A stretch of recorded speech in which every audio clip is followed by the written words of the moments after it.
माता की। हर हर महादेव। जय श्री राम। माँ के सभी बच्चों को, माँ के सभी भक्तों को, माँ के सभी प्रेमियों को आने वाले पावन नवरात्रि की हार्दिक हार्दिक हार्दिक ही शुभकामनाएं। क्योंकि माँ भगवती का ये जो समय है, ये जो माँ दुर्गा का पावन पर्व है कि जब माँ धरती पर आती हैं, बड़े बड़े कष्टों का निवारण करती हैं, बड़ी बड़ी जो हम कह भी नहीं सकते, जो हम सोच भी नहीं सकते, वहाँ तक माँ वो सारे अपने बच्चों का कार्य करती हैं। तो माँ जगजननी आप सभी की मनोकामना पूर्ण करे। माँ भगवती आप सभी के जो भी कार्य सोच समझ कर आप इस बार की नवरात्रि रखें। मेरी माँ भगवती से यही प्रार्थना है कि वो आप सबकी मनोकामना पूर्ण करें। तो नवरात्रे 7 तारीख से शुरू हो रहे हैं। उसके लिए मैंने पहले भी आपको सामान बताया था कि क्या कुछ आप ला कर रखें और क्या काम ना करें, किस तरह से लड़ाई झगड़ा ना करें, घर में किसी भी अशुद्ध सामान का प्रयोग ना करें, घर की साफ़ सफाई का बहुत ज़्यादा ख्याल रखें, बहुत ज़्यादा ध्यान रखें। घर साफ़ सुथरा, बहुत ज़्यादा साफ़ सुथरा होना चाहिए, छोटा मोटा भी नहीं, बहुत ज़्यादा। मन को भी साफ़ रखें। तन के साथ साथ मन की शुद्धि बहुत ज़्यादा ज़रूरी है, बहुत ज़्यादा मायने रखती है। तो यहाँ तक तो हम सभी लोग जानते हैं कि जब जब भी, यहाँ तक के देवी देवताओं पर भी अगर कष्ट आए, ब्रह्मा विष्णु महेश ने भी जब जब कोई ऐसे संकट आए कि जो ब्रह्मा विष्णु महेश से भी हैंडल ना हुए, तो उन्होंने माँ भगवती की आराधना करी है। तो फिर आप सोच सकते हैं कि माँ भगवती, माँ जगजननी का हमारे जीवन में, और माँ जहाँ पे माँ बोलते ये एक ऐसी बंदे के को लगता है कि जैसे वो सारा संसार हमारा माँ में सिमटा हुआ है, माँ में समाया हुआ है। तो वैसे तो ये 52 शक्तिपीठ हैं, लेकिन 51 पीठों को आप हमेशा दर्शन करने के लिए जाते हैं, लेकिन जो 52वां पीठ है माँ का, वो माँ कामाख्या देवी हैं, जहाँ पर माँ का योनि का स्थान है। तो माँ की योनि का दर्शन कोई इंसान कभी नहीं कर सकता, तो इसीलिए वो सिर्फ तंत्र विद्या का स्थान है, या भक्ति को, अपनी भक्ति को चलाने का, भक्ति को पूर्ण रूप से प्राप्त करने का स्थान है, वो कामाख्या देवी है। तो मैंने बताया था कि अभी आप इसमें जो जो सामान लेके आएंगे वो सारे काम को हम लोग जो करेंगे। अब देखिए, आपने जो, जैसे मैंने उस दिन सामान आपको लिखा दिया था सारा, कि आपके इसमें अक्षत, सबूत वाले अक्षत होने चाहिए, सुपारी जो है, और माँ को गुलाब जल से पहले दिन जो आप स्नान कराएंगे, गुलाब जल, गुलाब की माला, फूल, फल, पंचमेवा, मिश्री, कोई भी सामान जो है भगवती का रह ना जाए, ये सारी तैयारी करके माँ का वस्त्र, आसन, माँ की चुन्नी, माँ का श्रृंगार का सामान आप जैसे पहले दिन ले आएंगे, लेकिन एक बार सुबह जल का शुद्धिकरण उसका ज़रूर करेंगे। आप उसको सारे सामान को लाके अपना जब माता को आप बिठाने लगें, जब आसन देने लगे, जल्दी उठेंगे सुबह नहा धो के, जब आप, और ख़ुद भी आप ये सारा जब स्नान करेंगे अपना, आप हल्दी डालिए, उसमें 2 चम्मच दूध के डालिए, उसमें गोमूत्र डालिए, अपने आप को भी शुद्ध करना है बिल्कुल। आप ये 9 के 9 दिन, 8 के, क्योंकि इस बार 8 ही नवरात्रि पड़ेगी, एक नवरात्रा कम है, तो पूरे दिनों में कुछ ना कुछ अच्छा स्नान, खुद भी अच्छे से अच्छा स्नान करिए। शुक्रवार पड़ेगा तो दही से नहाइए, वीरवार पड़ेगा तो आप हल्दी से नहाइए, और शनिवार पड़ेगा तो काले तिल से नहाना है, एतवार पड़ेगा तो आप गंगा जल और गोमूत्र से नहाइए, फिर सोमवार को कच्चे दूध से नहाइए। इस तरह से करके स्नान का भी पूरा अपनी शुद्धि भी करनी है। इससे आपके बहुत सारे, ये जो आप 5-7 दिन अलग अलग तरह का स्नान करेंगे, ये आपके सारे कष्ट निवारेगा, आपके बहुत से बड़ी बीमारी को ख़त्म करेगा। ये एक भी दिन जो है ख़राब नहीं करना है, रात और दिन भक्ति करनी है। कुछ चाहिए तो देखिए, माँ भगवती ने शंकर भगवान को पाने के लिए यहाँ तक तप किया था कि उनके शरीर में दीमक, जो बोलते हैं ना कि शरीर तो सारा खत्म हो गया था, लेकिन हड्डियों में भी दीमक लग गए थे। भगवान, हम तो एक जन्म में ही 4-5-10 दिन या 2 साल मंदिर जाके, अरे मैंने तो छोड़ दिया जी मंदिर जाना, मैं तो थक गया मंदिर जा जाके, लेकिन मेरे काम नहीं बने, मैंने तो बंद कर दिया माता जी ये सब काम, मैं तो ये पहले कर करके थक चुकी हूँ, लेकिन मेरा तो उससे भी ज़्यादा बुरा होता चला गया, मुझे तो लोग और गलत गलत बोलने लगे हैं, इसलिए मैंने ये सारे कार्य बंद कर दिए हैं। ऐसी ऐसी महिलाएं भी हमारे पास आती हैं, मैं पहले करती थी, लेकिन तब मैं सुखी थी, अब दुखी हूँ लेकिन करती नहीं हूँ। ये डायलॉग बाजी से कुछ नहीं होगा। अगर जीवन को सुधारना है, कुछ करना चाहते हो, कुछ बनना चाहते हो, अपने कांटे हटाना चाहते हो जीवन से, तो खुद ही करना पड़ेगा। बहुत लोग बैठे हैं बहुत मोटी मोटी रकम के साथ, आपके 2 महीने 3 महीने हो सकता है कि आप वो पूजाएं करा के अपना जीवन 3-4 महीने के लिए ठीक भी कर लें, लेकिन फिर उसके बाद फिर कहाँ से इतनी बड़ी रकम लाओगे? फिर दोबारा 3 महीने के बाद 6 महीने के बाद कहाँ से इतनी बड़ी रकम लाओगे? ये छोटा छोटा कार्य इसलिए आप लोगों को बताती हूँ कि अपने जीवन में अगर आप रूटीन में इन सारी बातों को उतार लेंगे ना, तो जब भी आपके जीवन में लगे कि मेरे कष्ट का समय आ गया है, आप ये छोटी छोटी बातों का एक के नोट्स बना लीजिए और अपने जीवन को देखिए आप किस तरह से खुद ही बदल देंगे। जब भी कष्ट आएगा, हम भी यही सब करते हैं, जब भी हम पर कोई विपदा आती है, कोई प्रॉब्लम आती है, हम भी हवन ही करते हैं, हम भी ये पूजा ही करते हैं, माँ भगवती की आराधना ही करते हैं।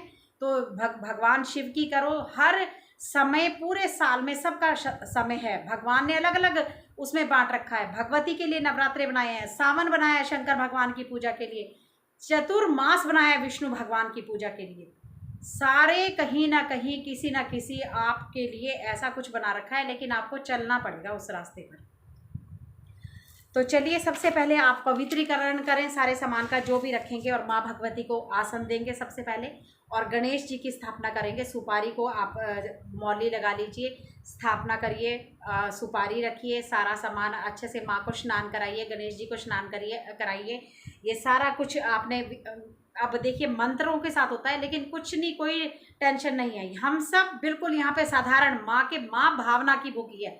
अब हम कहें हमें मंत्र आएगा नहीं, और मंत्र कोई उच्चारण में गलत हो गया, वो ज़्यादा नुकसान देता है। इससे अच्छा अपनी साधारण भाषा में आप चावल चढ़ाएं, आप वस्त्र मौली को तोड़कर गणेश जी को भी, पहले गणेश जी को सब कुछ चढ़ाना है, उसके बाद वो यही सारा सामान आप माँ को स्नान करा के, माँ भगवती को चाहे छींटा दे दें, गंगा जल का दे दें, आप उनको तिलक करें, आप उनको मौली तोड़ के चढ़ाएं, आप उनको फूल चढ़ाएं, फल चढ़ाएं, फ्रूट लगाएं, ठीक है, दूध लगाएं, सब कुछ चढ़ाना है।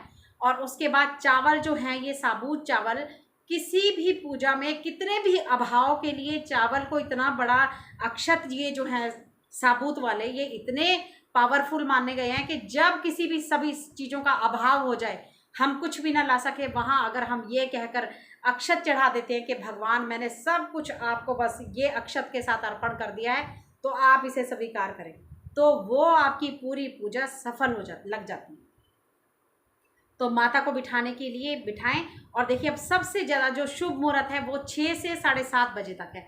वैसे तो नवरात्रे हैं, पूरा दिन शुभ मुहूर्त है, लेकिन आप इसी 6 से 7:30 बजे में घट की स्थापना करेंगे, दीप को प्रज्वलित करेंगे, अखंड चला रहे हैं तो भी, और जो सुबह शाम का चला रहे हैं तो इतना ज़रूर चलाएं कि वो कम से कम 1 घंटा जोत जरूर चले। चाहे वो अब मीठे तेल की हो सकती है, तिलों के तेल की हो सकती है, सफ़ेद वाले तिल हो सकते हैं, काले वाले तिल की भी हो सकती है, या फिर देसी घी की हो सकती है।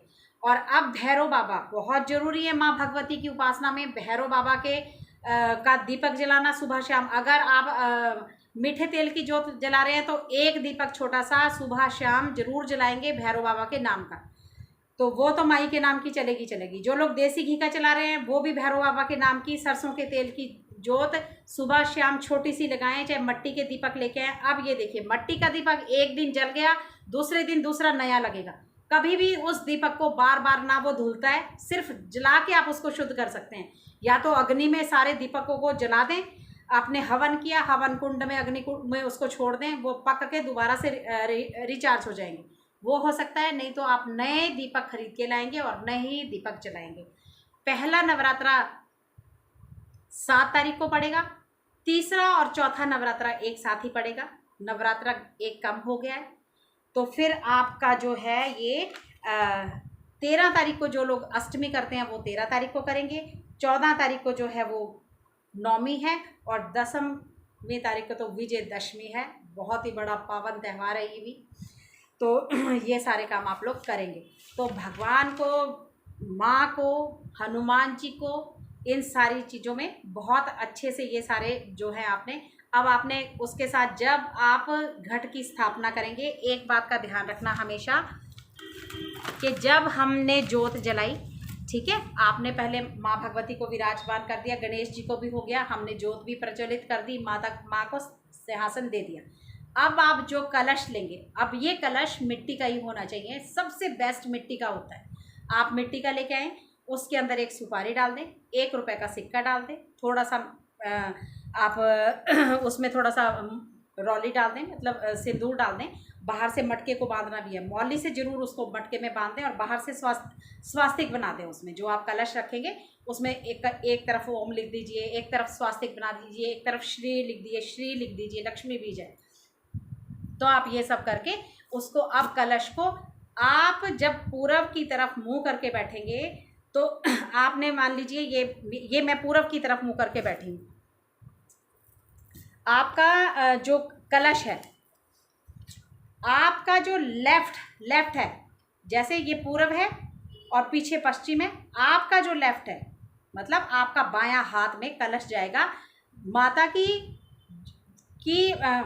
की राइट हैंड होगा और आपका लेफ्ट हैंड होगा। जब आप माता की तरफ, पूरब की तरफ मुंह करके बैठेंगे, जब जहाँ भी आपका मंदिर है, तो आपका जो लेफ्ट है उस तरफ आपने कलश को रखना है। अब आप ये अपने बैठने से देख लें कि किस तरफ आपका लेफ्ट पड़ता है, पर उससे आगे जोत रहेगी, उसके पीछे कलश रहेगा।